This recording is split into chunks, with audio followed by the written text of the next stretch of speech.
The 2010 and 2011 seasons were different from all other years before and present because we only had 8 teams in the league. There were different structures to these leagues. Obviously, you didn't have 6 teams making the playoffs. You only had 4. So that maybe made the season harder because if, there were just 2 less slots, that made everything a bit more difficult, but it could have made the playoffs a bit more easier because you only had 2 rounds. You could make a case and say that you shouldn't make any comparisons between those 2 years and any other year because things like point totals, for example, if you had teams that were finishing 5th or 6th, they were still scoring 1,100, 1,200 points. That's not going to happen this season, probably because, and I think I may be right in this, but most of you guys are terrible. So that may be a reason why that's not going to happen this season, but it happened in 2010 and 2011. Now, there have only been 3 defending champions till this day that have failed to make the playoffs in that following season. And those teams are Hensel in 2010 failed to make the playoffs with a record of 5-8. He was the 7th ranked team. That very next season, it was Bundy with a record of 6-8. I was the 6th ranked team. And now in this present season, now that he has been completely locked out of the playoffs, it is not an opinion. There is no mathematical chance. Paul has now become the 3rd person on that list with a record of, he would hope it to be 5-8, though I think it's going to be with a record of 4-9. Paul fails to make the playoffs in the 2017 season. And I'll tell you why this is really bad for Paul, because 2012, 2013, 2014, 2015, 2016, everyone else made the playoffs the following season because there were those 2 extra slots to make it. So it's easier to make the playoffs now than it is, back then when we only had 8 teams. So that makes Paul's season that much more terrible. But it doesn't stop there. You can just consider this the autopsy of Paul's year. The recaps have all been an autopsy of Paul's year, but this is we're going in depth. We're going in. Okay. Paul is also in danger of being the lowest scoring defending champion. In 2012, you had Orlando with 1,201. 2013, you had me with 1,223. Jay is the current holder of that record in 2014 with 1,191 points. Jay, of course, won that following season in 2015 with 1,055 points. And Ed has the highest point total of any defending champion with 1,273. Now, Paul currently has 923 points. So that would mean that Paul needs to score 133 points this week in order to be to have Jay keep that record. Personally, I don't think it's going to happen. And by the way, you'll excuse me. Jay holds that record in 2015 with the 1,055, obviously. So in order to eclipse Jay, he would need 133 points. I personally don't think it's going to happen. He's going to lose to Jay this week, but we haven't even gotten to that point yet. Why did Paul have such a terrible season? Well, I think there's one thing that I haven't mentioned throughout all these weeks as to why Paul had such a horrible season. He did something that probably none of us did this season up until this point. I mean, he obviously maxed out his roster, his acquisitions. He's at 30, so that's over. A large part of Paul's failures came at the quarterback position. Paul has played a total of 6 quarterbacks this season. And I'm going to read you off the names, and I want you to ask yourself this question. Would you start any of these players at any time of the season? Eli Manning, Andy Dalton, Jameis Winston, Marcus Mariota, Jay Cutler, and Case Keenum. He actually seems like he's going to play Case Keenum this week because Case Keenum got 27 points, so you know he's going to do it again. You could say, okay, maybe Mariota, that was cute. I mean, I think Jay either started or drafted Mariota at some point of the season. Jameis Winston might have had something going. But these are all mediocre quarterbacks that you would obviously only play if your real quarterback was on a bye or if somebody got hurt. But Jameis Winston was the quarterback that Paul drafted, and I guess at some point of the season he got hurt. I certainly don't think that he just put in Andy Dalton just for the sake of putting in Andy Dalton, and there was that week when Paul got lucky and Andy Dalton made him look like a genius. But how did that turn out? So no definitive starter at the quarterback position isn't necessarily an indication that you're going to have a terrible season, but it's not a good start when you don't have any support.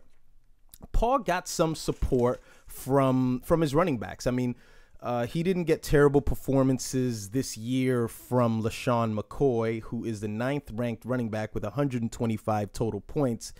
And Mark Ingram, had a great season, ranked 7th at 139. That was the highest point of Paul's season, were his two running backs. However, he did not shine with his 4th draft pick, who was Christian McCaffrey. And you can't really blame him for that because, I mean, every season you have those guys that, you hear about their names. Matthew Berry brings up their names. If you watch some, random fantasy draft guy online, they mention the names as well. So it keeps that player's name buzzing and, he's a sleeper, and you make a high selection and sometimes it just doesn't work out. And it has not worked out with Christian McCaffrey. He had maybe 2 good weeks a couple of weeks ago where he scored touchdowns in each of those games, 14 points and 15 points in week 9 and 10. But overall, when Paul needed him the most at the beginning of the season, Christian McCaffrey just wasn't there. But perhaps Paul's biggest failure, his biggest failure of the season was, you know what name I'm about to say, Paul, his 2nd draft pick of the season, who was Mike Evans. And Mike Evans' season has been a complete and utter disaster. The 17th ranked wide receiver with only 89 points total in the season. He hasn't gotten over 100 yards yet at this point. And now that I mentioned it, he'll probably get it this week. But this is just how bad Mike Evans has been. Mike Evans, since week 8, hasn't gotten a touchdown. His last touchdown was in week 7. Yeah, since week 8, he hasn't gotten a touchdown. Since then, he's racked up 6 points, 1 point, 0, 9 points, and 7 points. That's 23 points since week 8. Need I even mention to you the performance that fucking Julio Jones had against me this week, where Dro had him score 38 points. I got 30 from Antonio Brown. This is what a number 1 wide receiver does for you. They can easily turn a terrible week into a great week by scoring that much more points. And since Mike Evans' fucking season high was 15 points, that's not going to happen. And especially when he's your 2nd ranked player. I mean, and just it goes down the line with 2 more picks. I mean, it was Terrell Pryor who got hurt early in the season, with his 3rd pick. Obviously, like I said, Christian McCaffrey was his 4th. And with his 5th pick, Keenan Allen was also, he was another failure. So there were many reasons as to why Paul didn't get the job done this season. And listen, before you want to make excuses for Paul, I also want to mention to you another owner who had 2 terrible draft picks at the wide receiver position, very high draft picks. Orlando drafted Dez Bryant 2, and he drafted Amari Cooper with his 3rd pick. Dez Bryant is the 30th ranked wide receiver. He hasn't had a touchdown since week 7. Hasn't had 100-yard game yet. So very similar numbers to Mike Evans. Let's see his point total, because Mike Evans' point total is 89. Let's see how much Dez Bryant has. Dez Bryant has 76 points this season. Okay? Amari Cooper is the 34th ranked, and he's totaled out at 73 points. So Orlando has two horrible choices that he made at the wide receiver position. And at the current point during the recording of this recap, Orlando has Des Bryant on the bench, and he's probably not going to play him. So you can't make any excuses for Paul. There's no reason why he had such a terrible season. I mean, if you factor in what could possibly happen if you have your number one wide receiver perform like he's supposed to, I mean, just take a look at Antonio Brown, who at this point is the number one ranked wide receiver with 165 points. So you imagine if Paul had those extra 60 to 70 points, that makes a huge dramatic difference. Maybe gives you one, maybe two extra wins. Puts those 70 points in your point total, and you could have more of a fighting chance during the last week of the season. But he does not have that chance. So, Paul, it was nice while it lasted. You were the champion last season. You proved me wrong. I won't even say all of us because I was the only one hating on you. You proved me wrong last season, but this season you proved me right. All right. This is your week 12 recap. I was not here for week 11. I was too busy eating. And I'm still eating because I'm raping. So this is your recap. And I don't think we have a very exciting week 12. We don't have a very exciting final week of the season. And the reason why I think that happened is because Andy beat Eric. When Andy beat Eric, that basically shut the door mathematically on Paul. And it pretty much is to shut the door on Eric, too. I mean, what I told you guys was true. The four teams that I predicted to be out of the playoffs are out of the playoffs. Dro, Hensel, Taint Sweat, and Eric. They're basically out of it. Now, Eric still has a chance. As Orlando said, Eric still has a chance. I mean, with an Andy loss and an Eric victory, they will both be tied at 6-7. But Eric has to outscore Andy by 73 points. It's possible, but one thing that you have to consider about Eric's team is that he's never scored more than 104 points. Andy's season low is 48. I did the math on Andy's season. Andy averages about 79 points a week. It's possible because the two largest victories, and I'm going to mention the two largest victories because they're the only victories that were more than the amount that Andy needs, than Eric needs, were the two games that I played against Paul this season. I beat Paul 126-45. That's an 81-point difference. And then I defeated him 128-49. That's 79. It's possible if somebody scores in the 40s and another person gets, scores in the 100 plus. But Eric doesn't seem like he's capable of getting that high of a mark. And Andy's team just honestly hasn't been that mediocre to the point where he's going to score that. Let's see if Andy at any point of the season scored that low. I know I did. I scored like 46 at one point. Let's see. In week 1, as I said, Andy scored 48, but was there a pattern of it?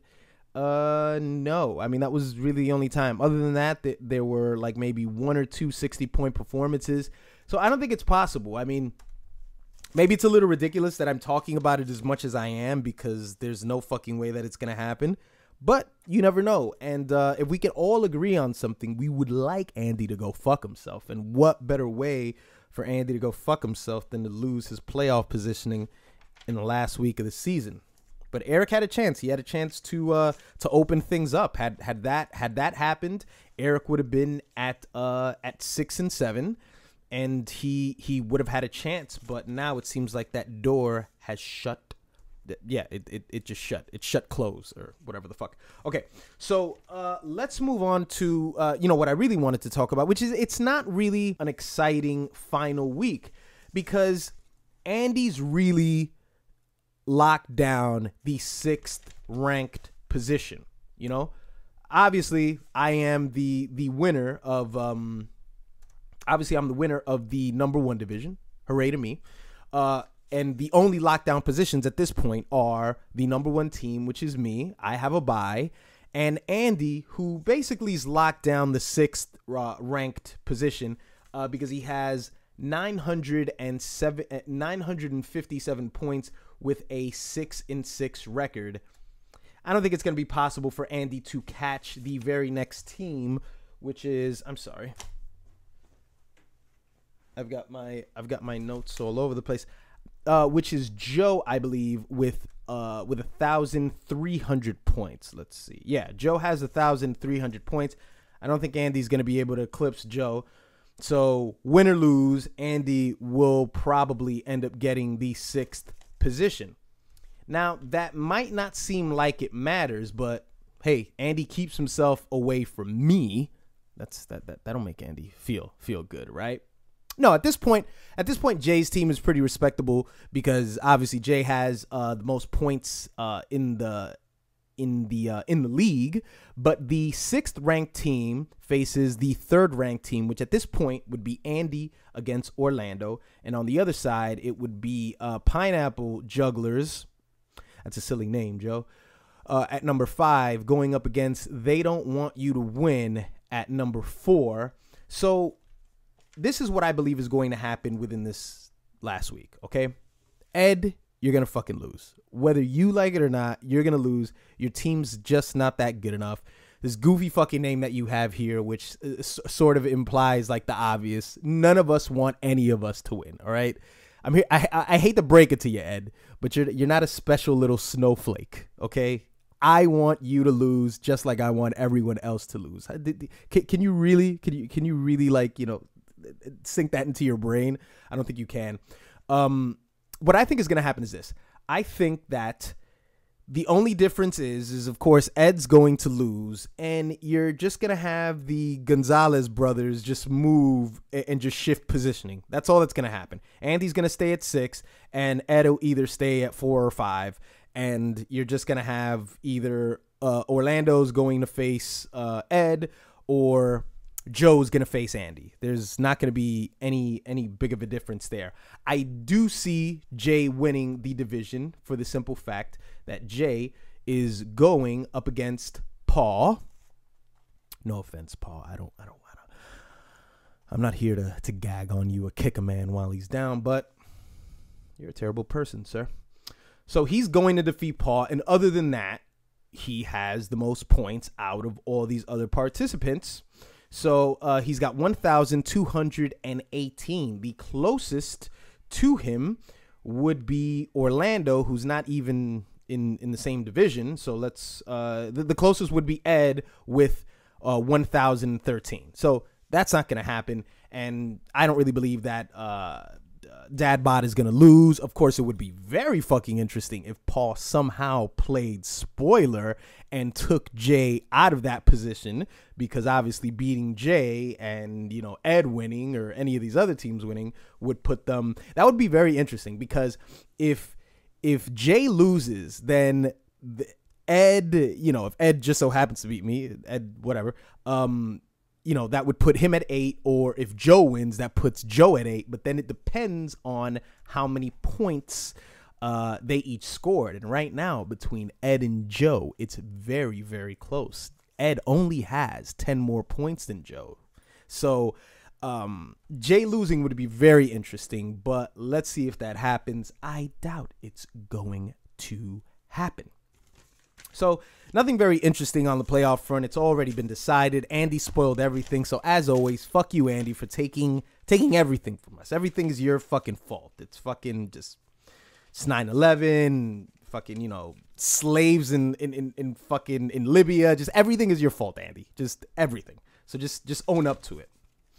I also want to mention something that a few weeks ago I updated you guys on, and this could actually happen. Now, if you guys can recall, last season, the record for the lowest point total was Joe when he hit the 900 mark right on the dot last season. And currently, before this last week, Hensel is sitting at 839 points.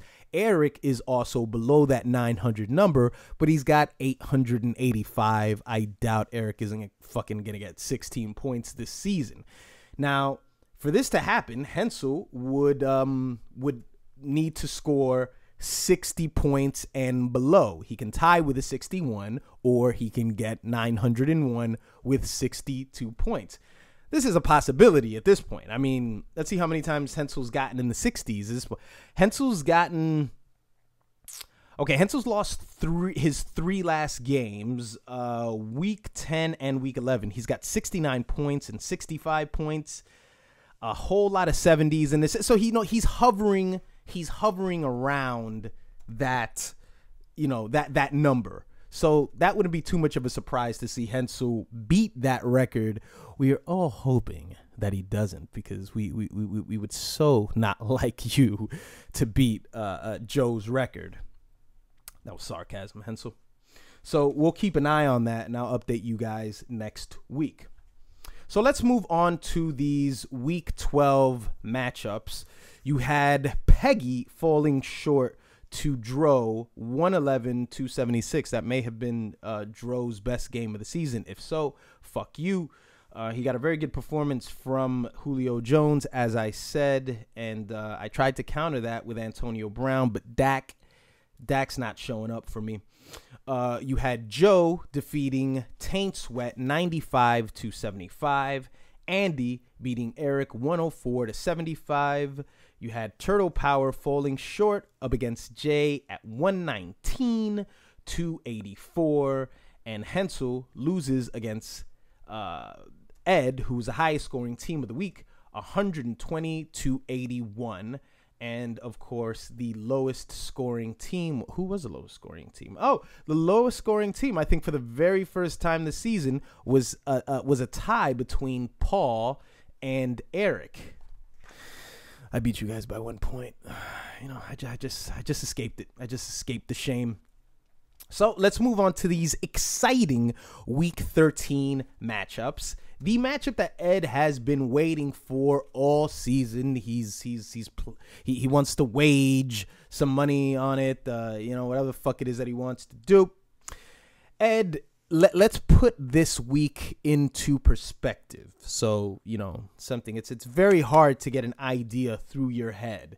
But Dak Prescott has done absolutely nothing for me for the last 2 weeks. He's got a -2 in week 11, and he's got a 3 this last week. He hasn't gotten over 200 yards in 3 weeks. Despite that, I still managed to clinch a first round bye. And the difference between you and me, so I can show you the distance, that if you were in this position with such a failing quarterback who seems to be taking a nosedive, you would think about benching him.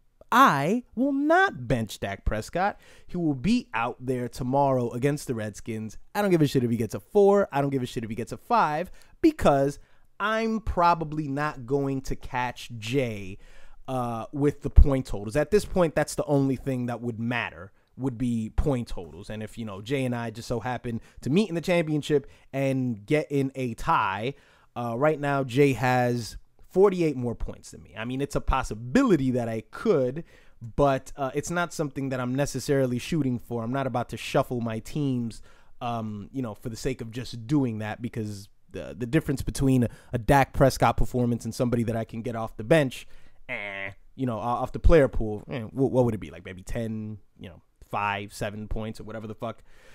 So that's the difference between you and I, sir. You still got to be in this. You still have to be very mindful of points, because if Joe passes you and both of you win, then that's the difference between Joe getting into the first round bye and you just playing in the first round like a bitch. That is, of course, if Jay loses. Speaking of Jay, his matchup against Paul's already won. Paul at an embarrassing record of 4-8, which will soon go on to 4-9. He has a 1 point edge over Jay. Let's see if that sticks by the end of Monday. You have the Pineapple Jugglers going up against the Turtle Power. like I said, I think this would be a game that could go to anybody. So this would be just a simple switch between who plays who in round one. And Hensel going up against Andy in the game that really doesn't have much meaning at all. Hensel could play spoiler if Paul just so happens to, if Eric just so happens to get those 73 more points than Andy. I mean, and it's possible that Eric getting a victory isn't out of the realm of possibility because he's facing Dro. Dro at 4-8 will probably be, if he loses, I think Dro is pretty much going to be the number one ranked team. This game here, no. Eric is 5-7 and Dro is 4-8. I guess we'll discuss that next week. Who's going to be the number one ranked team? We'll do all the rankings and all that shit.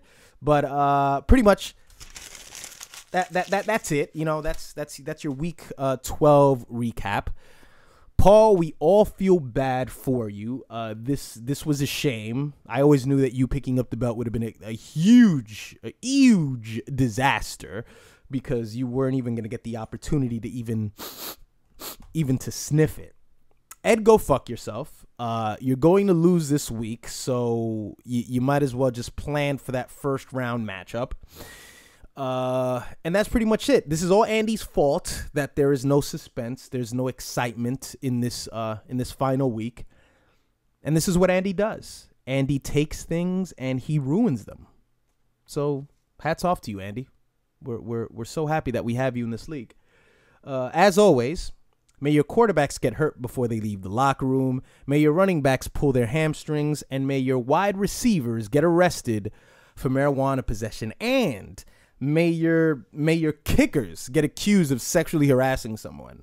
May, one person, come out and victimize themselves, and then 3 or 4 people after that. So your kickers will also miss their games. I do it because I care. Go fuck yourselves.